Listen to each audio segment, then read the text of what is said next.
Pourquoi est-ce que tu me détestes aussi fort?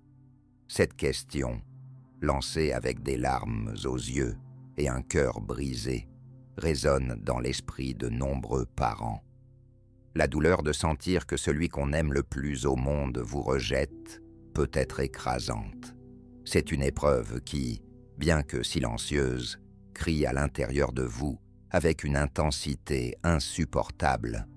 Un matin, en préparant le petit déjeuner, une mère constate que son enfant refuse de lui parler. Chaque tentative de conversation est accueillie par un regard noir et un soupir exaspéré. Lorsqu'elle lui demande s'il a besoin de quelque chose, il se détourne, replonge dans ses dessins, et elle sent son cœur se serrer. Ce moment banal, pourtant si lourd d'émotions, laisse une empreinte indélébile sur elle, comme un écho douloureux dans leur foyer. Derrière cette indifférence apparente se cache un monde d'émotions tumultueuses.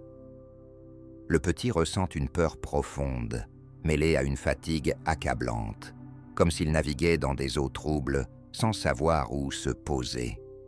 Il proteste contre ce qu'il perçoit comme un manque de compréhension et d'espace, mais au fond de lui, il désire ardemment la connexion.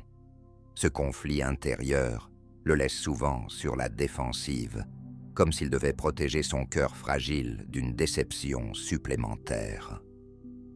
Cette dynamique complexe entre un parent et un enfant peut être mieux comprise à travers les travaux d'experts en psychologie comme Daniel Siegel, qui souligne l'importance de la connexion émotionnelle dans le développement de l'enfant. Selon des études menées par Harvard Medical School, les enfants peuvent parfois exprimer leur détresse en se repliant sur eux-mêmes, cherchant à affirmer leur indépendance tout en étant effrayés par la vulnérabilité qu'une telle séparation peut engendrer. Ce comportement n'est pas une manifestation d'un rejet personnel, mais plutôt une réponse instinctive aux tensions internes qu'ils vivent. Prenons l'exemple de Claire, qui se sentait accablée par la colère de son fils adolescent.